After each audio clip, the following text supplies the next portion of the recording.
Hello, hello, hello. Greetings, beautiful earth dwellers. Today I am coming on YouTube to do something that I have yet to do. So welcome. If you don't know me, my name is Shira Wilkes and I am a hypnosis practitioner. I am an energy reader. I do tarot readings. I also work as a channel for the divine and higher intelligence. And today I felt compelled to come here and share with you a few messages that I got this morning. Excuse the wind, it just started popping off and it's absolutely freezing out here. If you see me look down, that's because when I get these messages, they come in very quickly, and if I don't write them down, they leave very quickly as well. Okay, anyways, this is a channeled collective message for 2024, and the theme of this message is through chaos comes order. So the first point that I would like to make is I've been noticing a lot of people lately have been having, myself included, and that's why I wanted to bring this up, is with the past few years, everything that has gone on, a lot of people have been having this call to action, so to speak. So I wrote a little something when I was doing this channeled message, and I'm going to read it for you guys.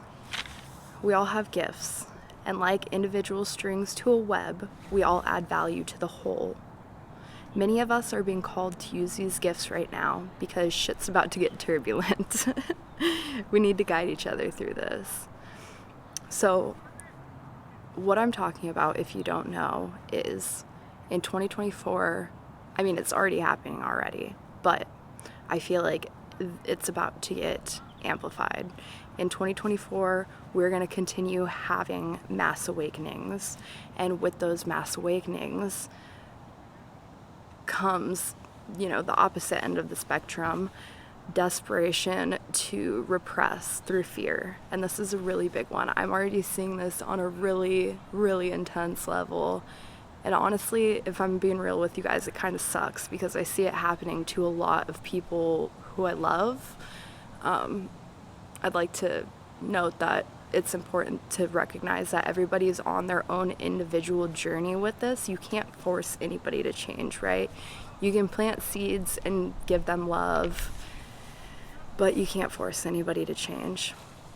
With that being said, be cautious of what you're consuming right now because, like I said, with these mass awakenings, there's going to be a lot of people who are going to be trying to repress that. The best way to repress that is through fear-mongering. And again, I've been seeing so much of this. I love YouTube, obviously. I'm here right now. But I see a lot of it on YouTube. I see a lot of it on TikTok, a lot on social media. All I'm asking for you guys is to just be conscious of how you feel when you listen to something, right? And if you get a weird vibe from listening to me, go ahead and click off. I won't be offended. Okay, that leads me to my next point. There's going to be, with this mass awakening, there's going to be energetic waves, right? So during these energetic waves, there's going to be peaks and valleys, just like a wave. So it's really important for us to hold balance through grounding ourselves and using these energy upticks to our advantage, which is transmutation. So what I mean by that is, let me give you an example. The other day, I was feeling extremely negative, right? I was so upset, just personal stuff going on in my life. I was feeling really hopeless. I was caught up in a negative spiral.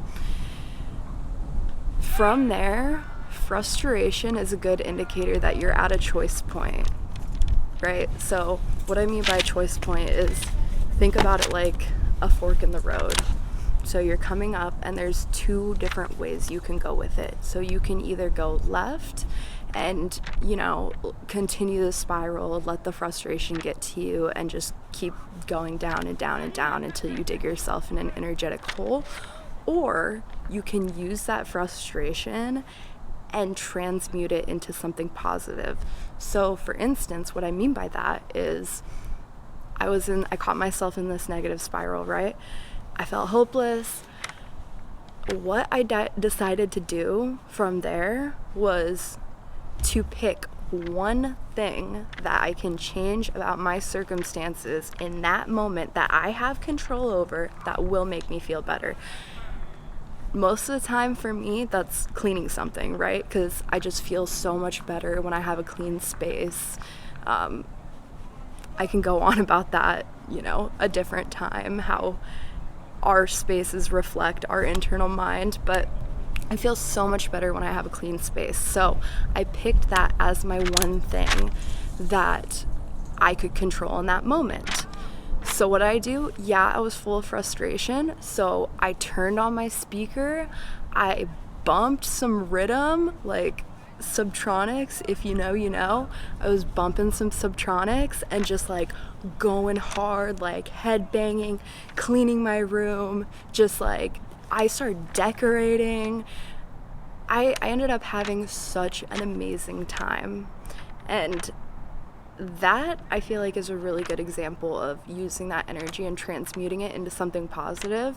I still felt that frustration, but instead of, hurting somebody because I was hurt, or I don't know, just doing something stupid, I used it to my advantage in that moment, and I let off some steam, and I did something that ultimately made me feel so much better in the long run. So that's what I mean about that, about the choice point and transmuting that energy. I also wanted to talk about, because I was talking about holding the balance and grounding ourselves and, using these energy upticks, I wanted to talk about a dream that I recently had. I think it was like 2-3 days ago, but I had this really powerful dream, and I won't get into the full thing because honestly a lot of it was just a lot of personal stuff, and it was just kind of all over the place. But the main thing that really stood out to me in my dreams, and I get a lot of messages in my dreams, I always have, but anyways, the main thing that stood out to me from this dream is I remember becoming aware that I was in the dream, and usually when this happens I'll go into a lucid dream, or I'll start to astral project, whatever. But I became conscious inside the dream, and I noticed that the palms of my hands started having this like really intense vibration, and the energy started spreading through my palms, through my body, and it got so intense that the hearing in my left ear started going out. And when that happened, I remember thinking like, no, this energy is way too intense. Like, I can't handle this. I need to let it go. So I stopped. I had that self-doubt, and I stopped, knowing that something really great was on the other side if I could get through it, but I had that self-doubt that I couldn't handle it, and the whole hearing in the left ear going out was kind of honestly tripping me out a little bit. So I got scared. It comes back to fear, right? After that, something else continued on in the dream. But after that, I started feeling the vibrations coming back in my hands, and I was like, oh shit, it's coming back. So I sat there and I focused on it, and it spread throughout my body again, just like the first time. And this time I remember consciously thinking, like, I'm going to do it. I'm going to reach this next level. I don't care. I'm going to be confident about it. I'm going to be bold. I'm not going to back out this time because I want to know what's going to happen, because I know it's going to be something good. So I let it rush over my body, and it started getting really, really intense. My ears started doing the same thing where my hearing started going out, and I got a little bit scared, but that like boldness and confidence pushed me through, and I was able to envision this cord coming out of the bottom of me going down, because I was sitting in like a crisscross position. I think I was sitting. I imagined this cord coming down out of me and rooting directly into the earth, and I thought, I just need to ground myself as deeply as I can. If I can ground myself, then I can make it through this. And sure as shit, as soon as I did that, it was like instant bliss, like this absolute euphoria, and like I can't even explain to you guys the like vibrations. Like I thought I was going to project out of my body, because I've had experience astral projecting a few times. I'm by no means good at it. It happens very randomly. I wish I could control it, but this was similar to that, if you guys are familiar with that feeling, except it was not that. It was very different. It was really intense. But anyways, with that story, I feel like that's kind of a metaphor of how we're gonna have to get through this. So hopefully that helps somebody. My next point after that is finding your personal sovereignty outside of structures. So guys, this is something that's like really important to me, because if you pay attention, sorry, literally all of my things are about to blow away right now. This is so crazy. It was not windy at all until I started this video, and I feel like that's a fucking sign. Anyways, everything you need is within you and surrounding you. It's, you know, like people say, as above, so below. I think I'm saying that right. It's like as within, so without, right? So this is very, very important to me, because this is a huge way that I have navigated my life, is looking for these signs, because we truly are being guided at all times, but it's up to you to let that energy come in, because we do live in a dimension of free will. So if you're closed off to that and you're not open to receiving it or willing to look for it, you're not gonna get it, and that's how it's gonna be. I'm sorry, this wind is going off. Okay. Another point I wanted to make is placing your power in internal versus external. So like I said, I feel like we're going to be seeing a lot of really crazy things in this coming year. So this ties back to, you know, just having your own personal sovereignty, and everything you need and every like question you have is literally answered if you just open your eyes and look for it, or take the time to just like still your mind. Whatever you need to do, everybody's different. I get it. Like my brain is always like beep beep beep beep beep. I feel like I have one of those monkeys that are like with the symbols in my brain sometimes, but I found ways to silence that through like yoga, through meditation, through dance. There's so many different ways. Driving is a really big one for me. Just make sure you're being safe and like not fully dissociating, because that's kind of scary if you're on the road. But listening to music, that's a really big one. But placing power in your own internal and trusting yourself and having that confidence that your guides are pushing you along the right path. I see a lot of people, and I'm guilty of this too.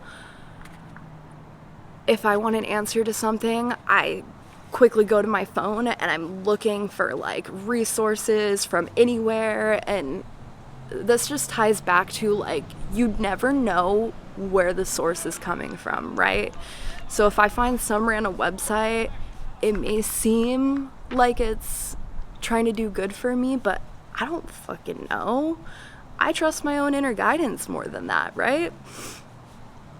So that's a big one. And then I wrote down a question just for you guys to think about. Like, answer it in the comments if you want, but ask yourself what you're allowing to reign over you right now.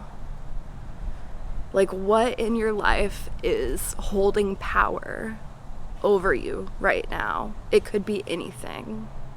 That's just something for you to contemplate. My last point that I want to make is using tech to our advantage versus our detriment. we all see it, you know, with AI, with everybody keeps talking about the freaking Elon Musk brain chip, the metaverse, like all this crazy shit.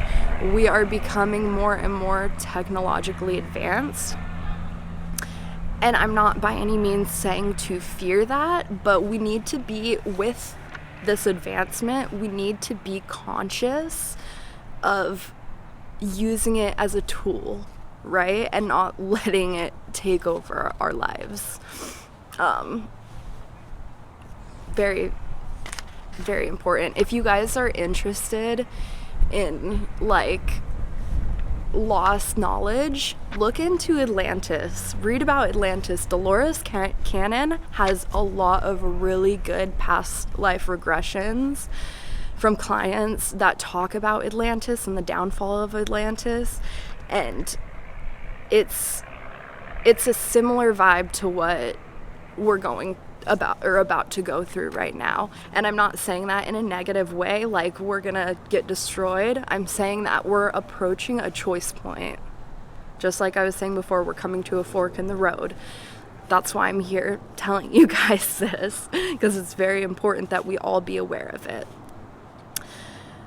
With that, I wanted to talk about social media, and I wanted to talk about my hiatus. So if you guys know me, if you guys have known me for a long time, you probably know that I took like a 2-year-long social media hiatus, and that was one of the best things that I could have possibly done for myself, because while doing that, I was able to find hobbies and skills and my passions, which is why I'm here today. It led me to finding self-love versus comparison, because I know it's so easy, especially when you're like laying in bed just like scrolling all the time, seeing everybody else, like looking at their highlights, right? Because nobody's posting them, just very few people are posting them just like laying in bed. You're seeing their highlights of their life, and it's very easy to like compare yourself to those people and think like, oh, I'm a piece of shit. What am I doing? I'm just laying in bed, right? They're out in like freaking Paris having this like beautiful dinner. Guys, I'm telling you, just, you don't even have to go on a hiatus. Like me, I take things to the extreme. That's how I learn things. That's how I learn lessons. That's how I've always learned lessons. But just taking a break sometimes and like questioning and catching yourself, being conscious of when you're going into that thought form, and just, you know, like either redirecting it, taking a break from it for a little while, just being aware, right? Just being aware. Awareness can do so much for you. I also wanted to talk about when I was quitting social media, it became really real to me that this shit is addictive. Like, I've had my past experiences with drugs. Fortunately, I'm out of that now. I don't ever want to go back, but I have done my fair share of drugs in the past.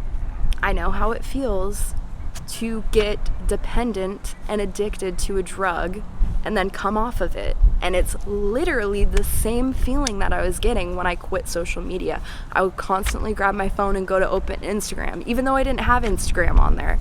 It was like I was just running on autopilot, right?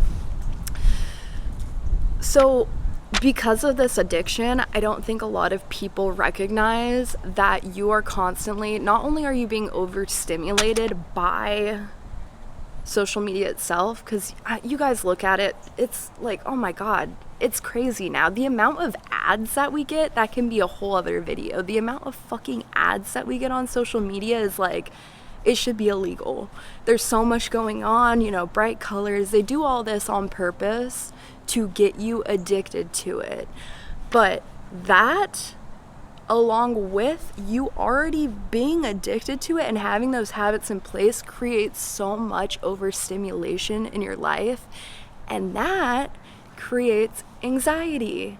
And we wonder why so many people, especially my generation and what's the one above me? I think it's Gen X. Yeah, Gen X. And millennials too. They have so much fucking anxiety, dude. And it's because we're constantly overstimulated. And I think a big reason why we are overstimulated is because of social media and because of these habits. Because as soon as I quit it and I was, past the whole like withdrawal phase where I was like, oh, I gotta get on Instagram, right? I felt peace. I felt silence. I was just content with just whatever I was doing in that moment. I didn't have to stop every 5 minutes to fucking take a Snapchat or you get what I'm saying, guys. I'm going on a rant at this point. Lastly, I just wanted to give you guys one more question. Like I said, you can respond in the comments if you want, totally up to you. But if the internet crashed today, what would you do? I just want you guys to think about that, because if you would have asked me this probably like 4 years ago, I would have freaked out. That's all I did. I just sat on social media constantly. I didn't have any hobbies. My hobbies were going out with my friends and doing drugs and getting drunk, which that's not like a hobby. It wasn't really adding much to my life at all. Yeah, I had like good moments, but I didn't have a single hobby, dude. And that's sad. So if you're in that boat, I can relate to you 1000% because I used to live that. That used to be me. And I feel like a lot of people are in this state, and that's why they're so fucking depressed. And it took me getting out of the internet for a while to really realize that it was a huge factor. Not having any like hobbies or any like outlet for my passion was a huge factor in me being so depressed. And I think that's such a huge problem these days. They want to keep us so fucking busy with work and shit that we tell ourselves we don't have time, but you got to make that time, because I'm telling you, it's so important for your soul. It's so nurturing. Anyways, I don't know if this is a lot or the perfect amount, but I love you guys so much. Thank you for being here with me today. I hope you enjoyed this video. If you do, I would really appreciate it if you liked and subscribed. Dropped a comment maybe. You don't have to answer the questions if you don't want to. Maybe just throw like a little emoji. But yeah, I love you guys. I will be posting more on YouTube. That is one of my big goals. So I'll see you guys soon. Take care. Bye-bye.